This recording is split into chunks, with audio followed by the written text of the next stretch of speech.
As we begin the Jimbo Fisher Radio Show, it is presented by Capital Farm Credit. We are at Rudy's once again, and for this next 60 minutes, we're talking ball. No better person to do that with than the head coach of the Fighting Texas Aggies, Jimbo Fisher. Coming up on Saturday, this team is back at Kyle Field. Get to reintroduce ourselves to the 12th man on Saturday. 6:30 nice. Will be that kick. It will be nice. That'll be one of the many topics. And Jimbo, I love being able to talk to you after a game, whether it's a win or a loss, because you get to devour that tape. And as you look back at South Carolina, I'm not trying to be funny here. You fall behind 17-0, but Jimbo, you still had 55 minutes left in that game. That was kind of the it's bad that you're in that hole, but you had that time. This team never panicked, still trusted itself, and you make that comeback, and for the second straight game, you're one play away. You are. I mean, but we can't start like that. Right. We've, done different things. We're changing some beginning of practice and some of the things we're doing now, just kind of getting that fast flow going. But gave up the kickoff return off the bat, and guys were there to make the play. I mean, we were right there. I mean, just missed a tackle, broke a tackle, didn't make the play. They made it, and then we had two critical turnovers. Did it, and then come back and really moved the ball really well offensively, ran it, had good balance, and got back in the game. And then they just couldn't get to one more play on both sides. They couldn't get a stop, and we had, critical enough, and they couldn't get enough drives. Had it a couple times, and then, of course, Haynes got banged up. McConnell went in and was very pleased the way he played. I mean, jumped out and did some things. Threw the ball, had a good grasp for especially getting thrown in that situation. Had a lot of poise and presence, and but we just got to find a way. Got to find a way. You have the interception, Jimbo, and South Carolina takes that back. Darius Rush takes it back to the 5, and they don't get a yard. No, that's a field. It feels like a win there, right? It does. They got to a field goal and did a really good job. And like I say, sometimes that's some of the hardest areas that people don't realize when you get down there, because there's nowhere to go and you get the extra guy in the box, and our defense did a great job. I mean, they did a really good job. I remember you at a practice, it was last year or the year before, and it was that 2-minute drill, and I remember you saying to the defense, that's your end zone too, and that's how they treat it, right? Yeah, You're not it is. getting in our you end ain't zone. getting in the end zone. You got to get in on offense. You can't get in on defense. You got to make them kick it, and they did a real nice job in that stand, big time. Despite falling behind, you're able to have that balance, right? You're able to run that football nearly 100 yards for Devon Achane, and that becomes so important because if you get one-dimensional, that's easier for your opponent. Well, and the other thing, we did a better job throwing the ball early too. We've been running it pretty decent, and like Mississippi State, we ran it really well early. Really well. Mm-hmm. Alabama didn't get it as much, but the Casson game got both going and kept balance and the boots and nakeds, the throws down the field, and the opportunities and moved it and had some really nice drives. The ability for you, and I know you were asked about this, about a second back, but you have Le'Veon Moss, you have Amari Daniels, you have LJ, Ernest Crownover. When you do go in that I formation. But you like to get the ball. You like to have that ball in the hands of Devon Achane. He's such a playmaker. And offensively, we didn't move the ball as well. And defense, we were getting up long drives on defense. Weren't getting moved as well on offense, so we're getting limited possessions. And so he wasn't tired. And we had limited possessions. You want to make sure the best guy on the field touches the ball. You know what I mean? So that's why we feel very confident. And I think it's like last game we had almost 80. We had 80-some plays. Like before that, 70-some plays. Back to normal moving the football and numbers of plays. So you'll start to see a better rotation. Getting those guys are ready. They practice a lot.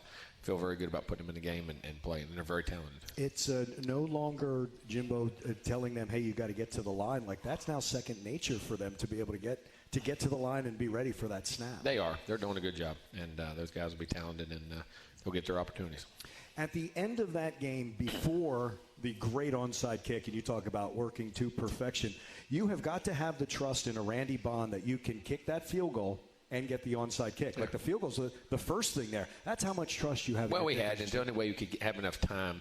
I took one shot from the 20 after we got that. I said maybe we get it in, but one shot from there to get that and then get the onside kick and have enough for a player or two to get it. It's the only way we could do it. Instead of trying for the touchdown there, get the touchdown later. The only way you could do it. But he was 3 for 3 in the game. That first one, when we were down 17-0, hits a 51-yarder right down the middle, hits another kick right down the middle. He's becoming a very, very good player. And I've said that before. Remember I said going into camp, guy was a heck of a player, and a lot of people love to have him, and we're blessed to have him. I say that. It's your special teams guys, Jimbo, that you talk about it. If you don't have that discipline to work on it every single day like they do, again, we take it for granted. It's really one of those aspects. And we usually have very, very good. And when I say we, it's fans. No, exactly right. I mean, and you don't think about it, but I mean, unfortunately, they got the kickoff return, which is so rare because we're an excellent kickoff coverage team. I mean, we do a really good job of that, and they got us in it, but we still got the onside kick. We get their punter. I'm gonna tell you what, their punter did a nice job. We had him pinned back a couple times. He had a couple of 65, 70-yard punts that really got the field position back for. I mean, they weren't behind the 8 ball where you're getting into midfield and things like that, but they did a nice job. But we've usually done a good job there in covering, and things were going on. So we just got to keep around. As we've talked before about your special teams, that's where a lot of you're already playing younger guys, but that's where your younger guys get those snaps. Well, a lot of guys, you get quality snaps in there, and they're just as important as any offensive defensive snaps. You got to, because the other team, especially when you're covering, the other team's best player with the ball is generally back there, whether it's a punt or a kickoff. So you got to have the right guys covering and doing a good job there. We are just getting started on this edition of the Jimbo Fisher Radio Show. It's presented by Capital Farm Credit. Stay with us. This is Aggie Football from Learfield.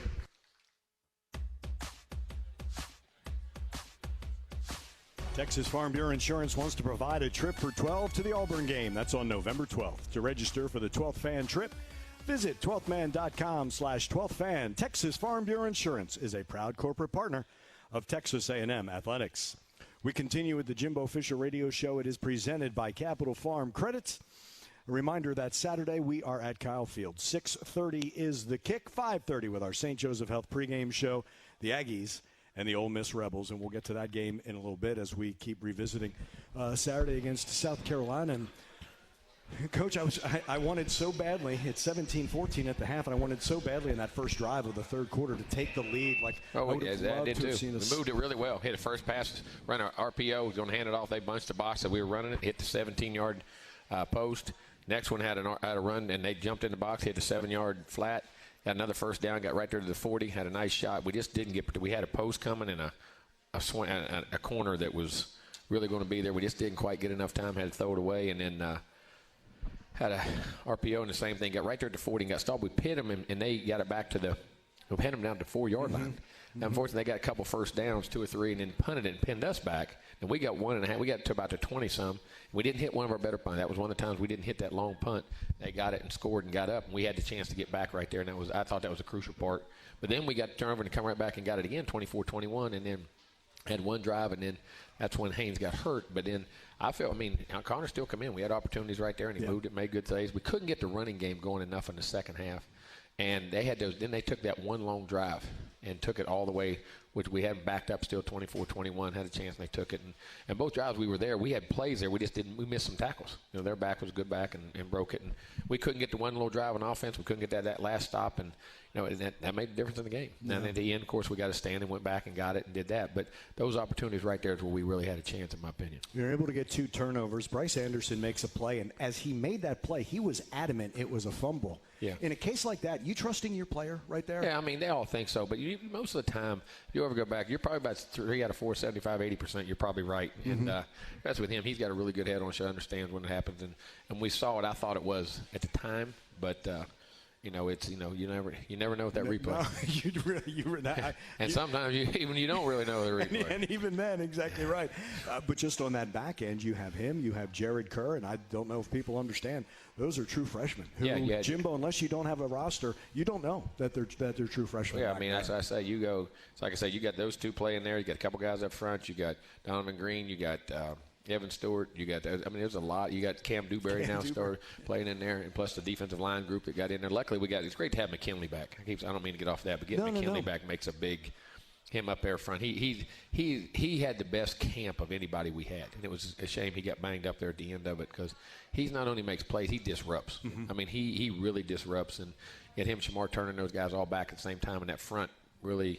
It makes a big difference in those guys. But it helps those guys around them, too, those freshmen. And Andre White at linebacker. Yeah, getting Andre back, that was huge after, I think, 4 weeks off, I believe it was. And no, just that injury bug keeps getting, like I say, we've lost Foster, we've lost Aki, we've lost Moko up front there. And those interior guys, we got good depth, but still, when you lose those guys, it makes a difference. It was great to get Andre back. Really needed him. You talk about, and you talked about this with Kenyon last year as an offensive lineman, but Matthew Wyckoff able to go from center for Foster to guard, but then back to center when you needed him. And then that's the why trust in the Cam Dewberry. Yeah. That's why you cross-train them all the time.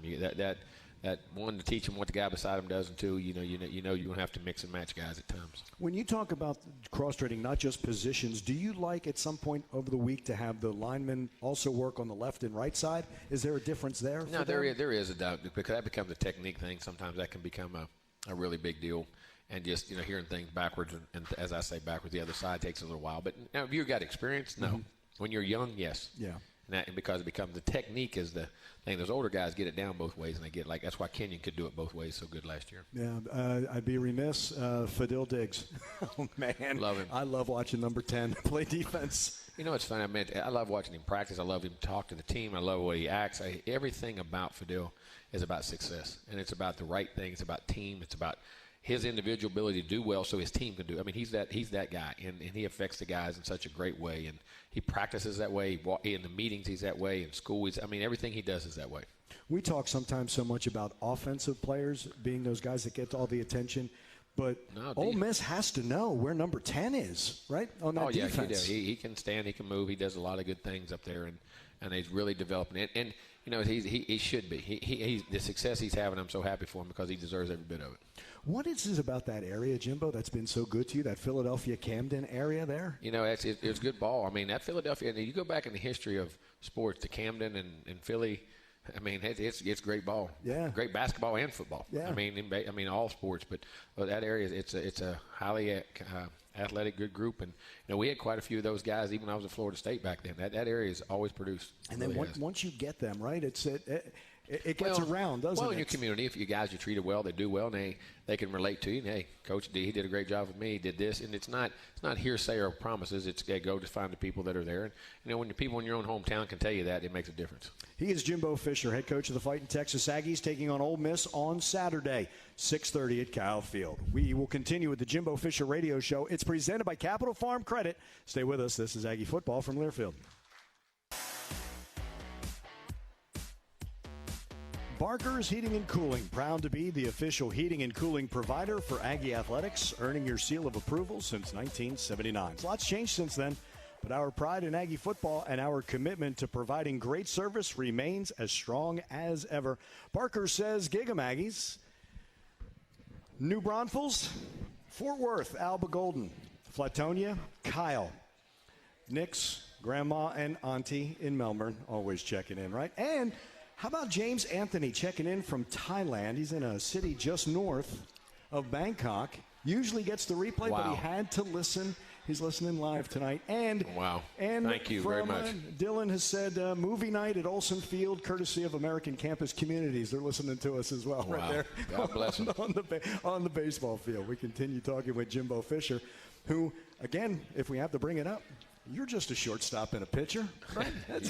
Long time ago. Long time ago. That's exactly right. Fun days. We're talking more and more. You said something on Monday that I really liked. Actually, you said end of the week, and Max Wright followed up with it on Monday.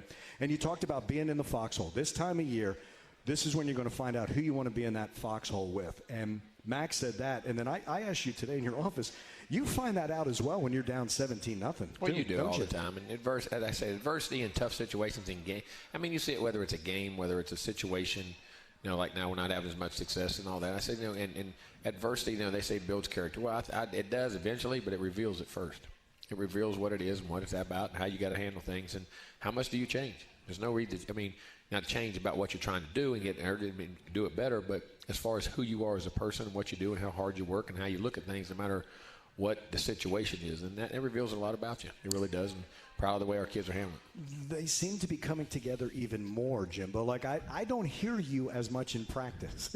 Well, and I'm not trying to be funny there, but no, you don't. I mean, and you push, and they realize that, and then the urgency and the things that go on, and that, you know, their character comes out. Yeah. And sometimes it takes that to come out, and they're doing a nice job of that. You made a comment about Fadil Diggs working with his teammate. McKinley Jackson's not playing.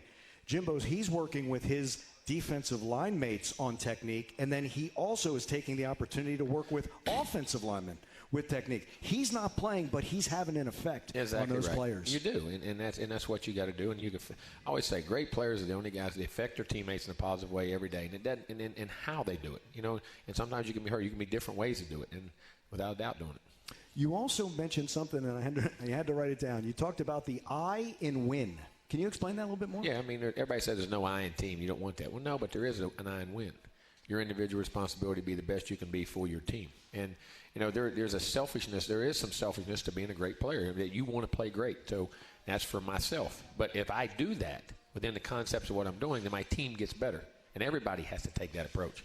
You can't say, well, I can just do this a little bit and the other guy, he's going to make up, he's going to do all that. No, the iron win is your individual responsibility to be the best you can be and basically do your job and win your space each and every play so your team can be successful. And that's the challenge for them. And that's what we say. I want you to be selfish right now. I want you to be a great player individually for yourself. So if you're doing your job and you're doing it great, guess what? That's going to benefit our football team. And that's what you have to do. And everything you're doing right now is you got the best opportunity as a player, if you're an upperclassman or an underclassman, to reveal who you are to fans, to your teammates, to your family, to the people who put you there, and even if you want to be an NFL player, to scouts. I mean, all right, it ain't going well. What's happening? What are you doing? How are you practicing? What are you becoming? And because they want to know. Listen, there's going to be tough times. I don't care what team you go to, in NFL, in college, whatever it happens. And those guys, who they draft, who they get, or who they want on their team, they want to know. And some guys you don't ever know. There's some guys that say, hey, this guy's a great guy, but he never hit adversity. How do you know? Mm-hmm. I mean, you see it all the time with those great players and their top picks of a draft. Well, what teams are they going to? Teams that haven't won. No, there's a reason why they have that pick. And all of a sudden things don't go right, things don't go and all of a sudden they're not close to the same player because they've never dealt with those emotions and those things. So take advantage of the opportunities you got, even though they're not the ones you want. But you can still, like I say, that's an opportunity for you to even prove yourself in a different way. Is this one of the challenges of coaching, to get out of 3-4? Yes, it is. I mean, listen, everybody wants to be 7-0, and it's easy. It's easy to get guys to go to practice. Well, you say that, but sometimes you get. But at the same time, it is. But at the same time, you're 3, and nothing should change. The practice is the same. The game's the same. The game, the preparation. But take advantage of this opportunity. You can even show even more so to people what kind of character you have and who you are as a person and as a player and as a teammate. Especially when you talk about put it on tape, right, or put it on film for someone to see. But also, if they want to go to the league, as you say. Well, you're playing for your life right now. Yeah. Because everything you do is on tape. Everything. The eye in the sky don't lie. It's practice. It's game. It's everything it does. So what you do and the intensity you play with, not saying it's all perfect. It's always this, that, and the other. But what you do and how you do it and the way you do it, it's a golden opportunity for you to even raise your quality of who you are. I want to ask you about Max Wright's touchdown because there's more than just Max's effort. Haynes keeps his balance, and I don't know how he did that. That's a heck of a play, and then Max reaching over to get that touchdown. Haynes played a really good football game in that game. I mean, he really did some great things. Unfortunately, he got the injury, but he'll be ready for the game. He did well, and it was a heck of a play, and they made it. Yeah, that's Max's only 2 touchdowns ever. Came in South Carolina in Columbia. One 2 years ago, on about a 45-yard catch, something like that, down that right sideline, and then the other night. I think I've told you this before. My memory of that touchdown 2 years ago is Bobby Brown running. Oh, the whole team. Whole D-line was running down the sideline with him. That's when we talked about that joy. You know, I was teasing him. Bobby outran him. I think he did. No, he did. I was joking. We teased him. But, there's someone like Max, and he talked about the lighter brace for him, but more and more an integral part of this offense. And the tight ends always blocking really well, and those guys are catching balls and got crucial third downs and just getting better and better. Max is becoming is a good, really nice player. And even in the passing game, everything he's doing now. And that's another guy who's he's another unbelievably high-quality character human being. Yeah. He will be successful in whatever he does for a long, long time. Yeah, I promise you. Great family and great person. Yeah, it's wonderful to see. And to go, Jimbo, from that D-line to tight end, and he's changed his body while he was here as well. He's changed, and he's been through some unbelievable adversity, injuries and body and bang. I mean, the injuries, you find out how much you truly love ball when you go through some of the injuries and the knocks and things that he's went through. And he absolutely loves everything to do about ball. And he'll have some stories to tell about aches and pains and scars when he's old, but he earned every one of them, I promise. I pity if he's fortunate enough to have children, if they ever talk about aches and pains to him, because he's that's part of – and that's you can get that generation not to be soft too, because I went through it myself. I mean, that's part of it too. Yeah. Because I believe it is how you raised. I believe that 1,000%. That's a great point. And it is a glorious mustache that he has, that Max has had for a long time. I don't know if I go that far. Okay, just a mustache. I'll take the glorious out of that. He is Jimbo Fisher, and this is the Jimbo Fisher Radio Show presented by Capital Farm Credit. Your questions next. This is Aggie Football from Learfield.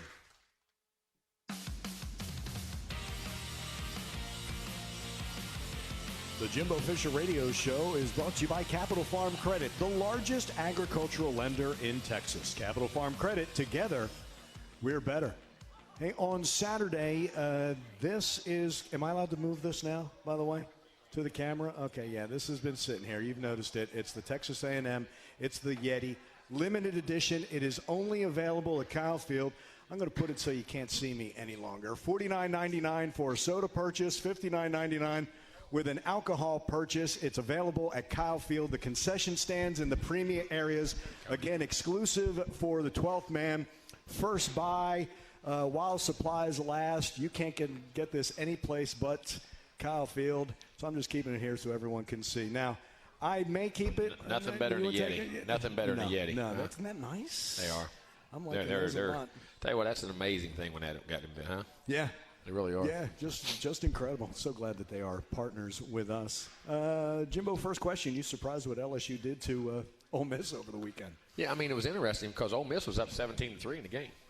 Ole Miss came out and moved the ball up and down the field, got control of it, played really well, was up 17-3 in the game, and it was 20-7. And they got back, it was 20-17 and a half, and in the second half, one of the keys to Ole Miss, I mean, they throw it and do everything, but that tempo, and they got used to it, and being able to run the football. And they really run, and LSU made some adjustments. And then on third down, got after them in the pass rush, shut them down. And if you watch the game, we're very balanced. Ran the ball well, hit some nice, not bomb throws, nice underneath throws, chunk throws, and just kept a good balance and mix and got some substantial drive. And the quarterback really made some plays with his legs, and they played a really good game. And, I mean, just got really efficient second half and just – it was 17-3. They ended up, 45-20? Yeah. So outscored them 42-3. Yeah. About the middle second quarter on, and it was impressive for LSU to do that. I think Lane Kiffin said 19 minutes. He goes, I'd need to go back and look at the 19 minutes that we did play. He goes, because LSU played the other 41 in that one. You know, and that's the thing too. I mean, they kept them off the field. So that's the one thing about no huddle, which is true too. I mean, it gets you going and you get the first down, but if you don't hit first downs and you get it, you keep it away from them just as long too. And I've been through those things. I remember we played Ole Miss. And I was back when the previous coach, it's at Liberty right now. Hugh Freeze, and they had all those receivers. They're in the NFL. We opened up with them 1 year at Florida State, and they jumped on us like that. When all of a sudden our guys got the bearings, and then we come back just like that, and won 45 to 30 or 45-20, and like that. But and we had the ball for 40 minutes, 30 minutes, 40 to 20 or something like that. I mean, they were no huddle, but we got them off the field. They started getting them off the field, and we started having long drives, and that messes up a no huddle too because they're not back out on the field quick enough. When you give up long drives on defense, it makes it hard on offense to get your rhythm back because you set over so long, and that happens. And that's kind of what happened in that game. They were able to get off the field on third downs, and then LSU just kept chunking with the ball and then to get you out of rhythm. And it reminded me of what you always say about that momentum in college football. Oh, it does. It's huge. And it can swing, man. Yeah. It can swing, and it can swing hard. But to swing it like LSU did was impressive because you're 17-3 and you just kept plugging along. Yeah. Sometimes you get into those moments where you feel like you don't have enough time. And as we said, when you do have enough time, you can get in a rhythm of your own. They did. They got off the field on defense really well. Steve wants to know, how's recruiting going this season? And it is harder to keep recruits in a season like this. No, I mean, people, it can be at times, but it also can be, hey, you need me. You know what I'm saying? I need opportunities. I can see things there. But, recruiting's going well. Numbers where we're at, and we're recruiting it very well. Have a bunch of them here this weekend. The commitments we have, as I say, are really legit guys. I mean, they're the real deal guys. And you go watch some of that film out there, these guys can really play. So I think I'm very happy with where it's at.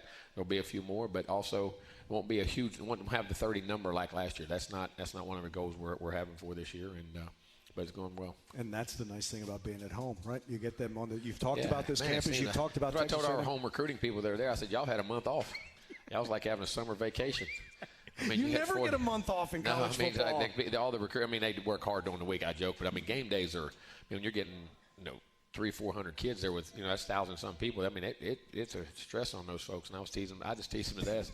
Y'all have to go to work after a month. I mean, never had those home games. Yeah. The other beauty about home games is all your other teams get to bring in their student athletes or recruits as well. Yeah, the sidelines makes it for a great atmosphere, doesn't it? And like I say, there's not a better atmosphere than Kyle Field. Yeah, it's going to be for everybody, for not our sport, but all the sports. It's fantastic for everyone. Ian's going in the Wayback Machine now. All right, what's he got? What did you enjoy most about your time at Samford? That I didn't know. When I first started coaching, and it's there, and I remind myself of Samford. And I say that in a weird way. Sometimes that may have been the best years I ever coached. And I don't mean that in any disrespect. I mean, it's been a phenomenal place because of the excitement. But, man, I would just you wasn't making a plumb nickel. I mean, you couldn't. I mean, I had to, barely pay your rent, dude here, and was the happiest and working 18 hours and back for the bus. I can remember driving to get tape. You break your team down on Sundays, and the other team would call, okay, and send it Sunday night, and you drive 3 hours, it'd be 2 in the morning, get it, drive back at 5, break it down by 8 by the time they got in the staff, have it there, watch. I mean, and never think anything, and never sleep for 2 days, and coach, and you coach. And that's why you get to remind yourself why you're in coaching. There's tough times, there's things, that's what makes a good one, but you loved it. And like I said, I would have still been doing it now if I was still whatever I was making then. I loved coaching, that's why I did it. And those times at Sanford were so genuine and honest. We were building a program, built it up there. And it was just an unbelievably fun, and with the Bowden with Terry and Jeff and all the Bowdens in which we had there. And it was just a fun time. I mean, great memories. Great school and great memories. So you go there. Kevin Menchow's our engineer. He always wants every year you to talk about, when you say breakdown film, 2022 and the 1980s are two very different things when we say breakdown film. It's right. I'm going to tell you this. Film. That's when VHS, and then all of a sudden you could see it. And then Super VHS. You remember that? You could really see. You could really see the film. I mean, and the hours it took, and how you had to sit and rewind it and wind it. And you didn't have all these fast. I mean, you couldn't just transport it over the internet and get it there. Well, the splicing, that goes in another thing. But like I say, when you got their tape, we play a team that's 5 hours away. They drive 2.5 hours. You drive 2.5 hours after you graded it on Sunday night. There's only one copy of it. Then you was making copies while that was going on. You would drive and then you'd leave at 10, get there at 12:30 or so, get it, drive 2.5 hours back, you'd be at 3. You set up, and then you turned it on and you broke it down. So that when the full time, when the guys got there at night, the GA, they came in at 7:30 in the morning. It was broken down. You were sitting there. You never slept. Usually Sunday, after Saturday's game, you'd be a little bit of sleep. But Sunday, Monday night, and then breaking it, you really never got in bed till Tuesday.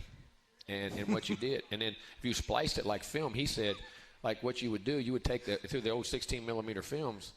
And you would cut out these plays. These plays we want to show our team and what they did. You had to put tape at the top of a wooden mark, like right there. You'd say, this would be toss sweeps. This would be sprint draw pass. This would be this. And you go through the whole tape, and you'd cut them out, take tape, and stick them up there under that heading. Okay? Go through and get them all. Then after you did the whole film and had the whole film separated that way by play, then you went back and took a splicer and put them all together and spliced them together, and there may be 8 reels of that play so your guys could watch it. And they had to, that was the 8 plays you watched, that you had, and how long that took, and then pray to God that when you splice them together, you weren't upside down or backwards. Because they would be upside down or backwards, and they'd start watching in the film, they'd go, but you have to take it back out, fix it. I mean, the things you did, guys, coach, and I joke, these guys today, these GAs who make, I say GAs and part-time, They download, Jimbo. They download. It comes right to them. They're making 10 times the money, and with I say half they would quit. They would quit. But I mean, I look back at it, I smile and laugh. I loved it. Yeah. I mean, I did. I mean, it was why you coach, and like I say, not always success, but you loved what you did, and that's why you did it, and you have to do it. So there's going to be tough times and good times. On that drive, that Yeti would have been filled with coffee. Oh. A whole lot of it, right? A whole bunch of it. And you always had to take somebody with you to make sure you didn't fall asleep. Oh, because you would get some weather. You would get some, depending on the time of year. I can remember driving through snowstorms. You had to go north. I can remember driving through 8 inches of snow one time to go get it. Because you can say, well, you can't go. Well, all right, we got a game. Right. You got to get the film. Yeah. We're playing Saturday no matter what. Had a forward. You drove through 8 inches. Now, that one took you actually got back at daylight the next day. Wow. But you had to go get it. But you didn't even think about it. Right. Right. I mean, you really didn't. You didn't even. It's just what you had to do, and you loved doing it. That's the way it was done. That was the part. It's like anything. I heard you described as a grinder. And that fits you. You've always been, right? Yeah. You always had talent, but the hard work never, ever bothered you. No, the talent, no. I was raised that way. Again, it goes back to what I said. It was the way you were raised. Mm-hmm. Your work ethic, those things, and there was no excuses. You got it done. If you sat out there all night or you didn't sleep or – I mean, you woke up. I mean, I was in high school and middle school. I mean, if you had cows out in the wintertime, you only had so many barns to put in. There's 5 cows could possibly have a calf. You got 3 of them in, so all the room you had for. You got up every 2 hours in the middle of the night, rode up the road, walked out in the snow on the farm, ate it, and you checked them to check the cow, make sure she didn't have it. And you woke up 3 times a night, 4 times, and then you went before school. And if, but hey, you worked. I mean, it was just work. I say I'm working now compared to what I did then. this isn't work. I mean, this isn't work. I mean, there's a lot of folks in this world that work their tails off to make this world go around. Yeah. The steel mills, the coal mines, the factories, the farm, whatever it is, the farmers, the people in this world that really make America go around. That we're, to me, said, it's funny. I look at what my dad made, and I already worked in a coal miner and blown up in the coal mines and worked on a farm and slept 2-3 hours a day at the most. And that's no exaggeration. That was the average. And I'm doing what I'm doing. I can complain. And you're making the living you're making and the things you're doing, man, things ain't always fun, but, man, they could be. There's a lot of folks out there that grind and do what you do. You just need to shut up and get your job done and move on. And you've always respected those people way more than they'll ever know. Yeah, right? Because that's who I am. Yeah. That's who I always was, and that's who they were. So my family was. So and my family still, a lot of them still do the same things. I mean, that's what makes this country. It's what makes the world go round. Mm-hmm. That's what we can't forget. So now it's the perfect time to tell you that Jane Lou has checked back in. Once again. That's her. Right? Jane Lou, that's Weston. That's where he sold cows. Weston right there beside him. There you go. He is Jimbo Fisher, head coach of the Fighting Texas Aggies. We'll get into Ole Miss when we return to the Jimbo Fisher Radio Show. It's presented by Capital Farm Credit. Stay with us. This is Aggie Football from Learfield. Rudy's is a proud sponsor of Aggie Football. Be sure to stop by your local Rudy's or Rudy's.com for some real Texas barbecue. Enjoy 100% oak smoked meats, delicious sides, and Rudy's signature sauce. And don't forget, Rudy's serves breakfast tacos every day until 10 a.m. Final segment of the Jimbo Fisher Radio Show, but a question from Facebook says, Chad, who is normally, he's our Brownwood, Texas check-in. He's now in Fort Worth. With a kickoff at 6:30 Central, Jimbo, what is the typical morning and early to midday routine you have for the team? Well, we'll eat breakfast generally between, we'll start at 8:30, go on, we'll have a team walk. About 10 o'clock we'll walk with it, and then we'll do come in and do a special teams meeting right off the bat, and then they'll meet individually with some coaches right then, and we'll get together some coaches, go over some last details, and after they do that collectively, make sure we're, any changes we thought or anything, then we'll give them a little downtime. We'll take a little downtime. Sometimes some of the guys after a couple hours, we'll have another walkthrough with the guys or talk to them. Then we have pregame meal, of course, 4 hours before the game at 2:30. At 2:30. So at 2, we have chapel, and then that's optional for you. We'll go chapel at 2, and then pregame meal at 2:30, and then usually about another hour after that, we'll do our final walkthrough. Like on offense, we'll walk through our first 15 plays. We're running, make sure what we're doing in the first short yardage situation, first 3rd and 7s, those first 3 or 4 calls, goal line, short, do all those things, have a major walkthrough again. So there's no answer all questions, make sure all the I's are dotted. Defense will do the same thing in regard. And we'll get on the bus and usually get to the stadium right 2 hours before the game. How much do you enjoy Spirit Walk? I love it. Just getting there and seeing all the folks and hearing the band and walking in and phenomenal. Yeah, family there as well, getting a chance to see their sons. Exactly right. Yeah, this for those families and those moms. You look over and you see the moms and the dads and the aunts and all the people watching their kids, and just the excitement and joy they get to live that. You always say this about your players. You only get so many Saturdays in Kyle Field. It's the same for their parents. Exactly right. Well, if you 4 years, it's 7 a year. Mm-hmm. 7 you go with 7 to 8 it could be. Your opportunities you only get 12 a year, so in 7 to 8 of them are going to be at Kyle Field. And after 4 years, that's only 28, 32 times. And if you happen to stay 5, it's the other. But that's not a lot of opportunities. No. And I'm going to tell you, it goes by like that. Yeah, it really does. Ole Miss on Saturday, you talked a little bit about that tempo, and you reminded everyone, when you start talking about the Rebels, and we knew what Matt Corral could do as a quarterback last year, Jackson Dart from USC now, but you've got to stop the run on Saturday, don't you? Yeah, their backs are both in the top 5, and that's the key. They get the tempo going, and the run is the key. And then they pass, their RPOs out of it, and then they get their play action shots down the field, but getting that tempo and staying ahead in the down and distance, and you got to get them behind the chains and get them stopped in that regard and get to second longs, third and longs, and be able to get them off the field, and that's the key. And then defensively, they're a lot of pressure, a lot of 3 down to 4 down, mixing the fronts, tons of pressure. It's an awkward, different scenario of how they play defense is a little bit different. So your calls and your things challenge it. Special teams are really good. They got a good football team. You don't have to go up against DJ Durkin on Saturday. You do every other day. Yeah, we do. But you don't have to on Saturday, right? Exactly right. Exactly right. He's just been a great good job, and they'll have their hands full going against their offense. We'll have our hands full going against their defense. And that will be at 6:30 on Saturday. Beat the hell out of Ole Miss, Jimbo. Thank you. Thank you. We want to remind you that the Buzz Williams Show starts on Monday here at Rudy's, 7 o'clock on Monday. Saturday, the first Buzz Williams radio show. And then on November 7th, it will be the debut of the Joni Taylor Show. So the Buzz Williams Show will be on Monday at 7, that Halloween Monday. Join us for Buzz Williams as he starts his 4th year with Texas A&M and hope to build off that NIT final appearance last season. And then the Joni Taylor Show starts on November 7th. We'll be with you next Wednesday as well, right back here for the Jimbo Fisher Radio Show, presented by Capital Farm Credit. In the meantime, get ready for Saturday as the Fighting Texas Aggies and the Ole Miss Rebels. That will be at 6:30, 5:30 with our St. Joseph Health pregame show. And in our St. Joseph Health pregame show, we will hear from Max Wright. He sits down with Will Johnson. Dave will have his keys to the game. We'll hear from head coach Jimbo Fisher leading up to that kickoff. We'll hear from Antonio Johnson as well on the defensive side of the football. And Jed Ainsworth will always have our Dos Equis SEC scoreboard.